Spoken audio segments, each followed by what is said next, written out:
Hello, welcome to another episode of Expat's Toolbox. My name is Tom, and together with my wife Kasia, we're moving to Italy. We've been planning this for 2 years now. In fact, a bit longer in my head as a dream, but it became a reality about 2 years ago.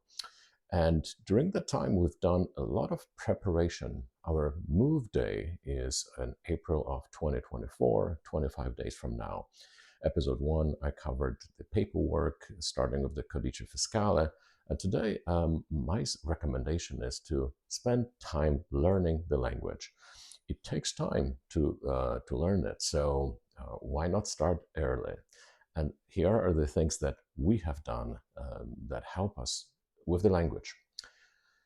Number one, we picked an easy route. Started with Duolingo app. We got a family plan, and Kasia and I started doing this every day. It was fun, allowed us to be competing with each other to a certain degree because you have the points, you have the challenges, you have the various levels. Kasia continues to do that. After a year, I switched over to Babbel, but I didn't use it that much because then I also pivoted to the live training, live coaching, or live tutoring rather. So I found a tutor, a wonderful teacher named Alessia in Italy. She's a student in the fourth year, finishing her studies now, and she's freelancing as a native Italian speaker. So I was searching on a website called italki.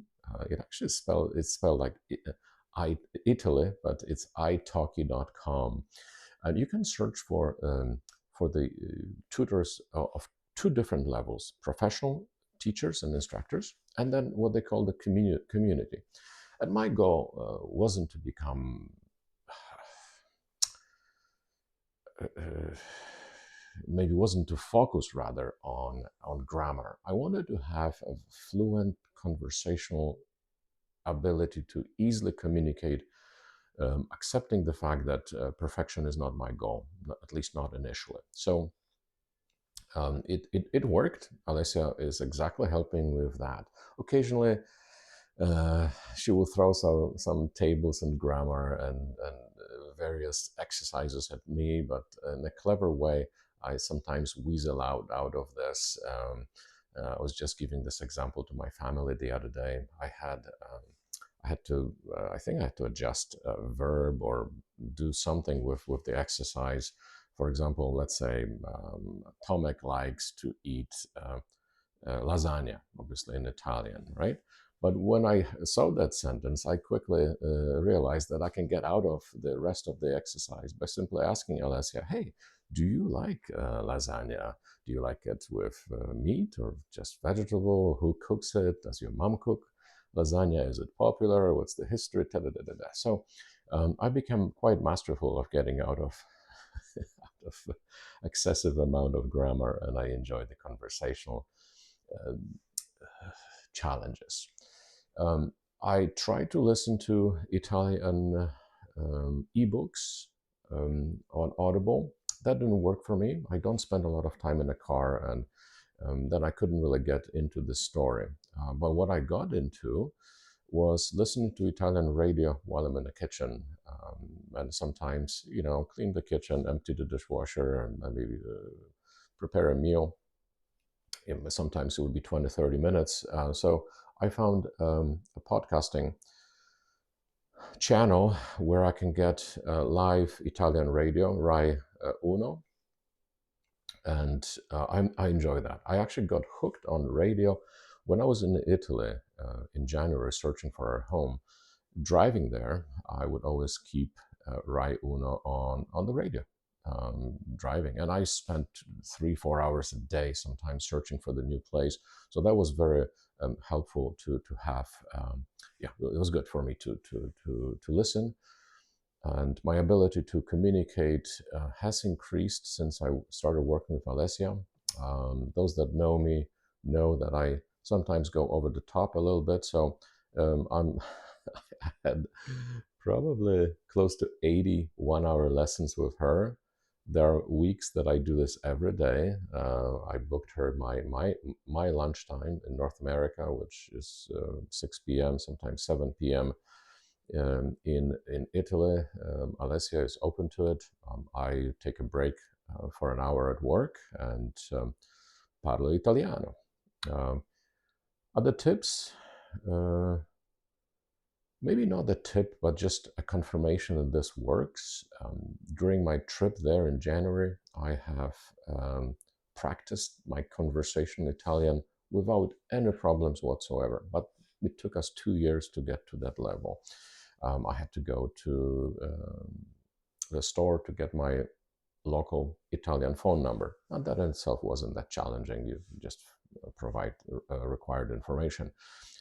Then the bank was a little more challenging. I had to open a bank account, and you need a cell phone for the bank account. So that's the dependency. So I spent over an hour there um, conversing with the clerk with no problems whatsoever. Was it 100% clean and correct? Absolutely not. Absolutely not. But what I found, Italians are very generous and kind people that don't mind helping you. As long as you make an effort, they will communicate with you. And then the third one was phone number, bank account, and then renting the place. I've met with a dozen real estate agents. Some of them didn't speak English or very little. Then eventually I met with the house owner of the house that I was renting. He gave me a quick tour, not really quick, a tour of the house, explaining how everything works, gave me the keys. I had to also sign the contract that I read in Italian. Wasn't a problem. Maybe a couple of paragraphs out of 5 or 6 pages of the rental contract. So it worked. I can only imagine how difficult it would be without the language. I will have to have support along the way, a tutor, or work through Google Translate. And by the way, speaking of translate, I translate a lot. I'm using ChatGPT as the main translator for me. I wrote a little routine that translates always to the opposite language without me switching. So um, if I write in English, he will reply in Italian. If I if I write in Italian, it translates to English. I had to communicate with the agents through WhatsApp, and even though I can speak the writing, it's a bit of a challenge still. So I would write in English, translate that to Italian, and communicate with the agents using Italian, and then translate the response just to make sure that I got it right. So that's it. I'll be posting more tips. Many more tips will follow after we move to Italy in 25 days.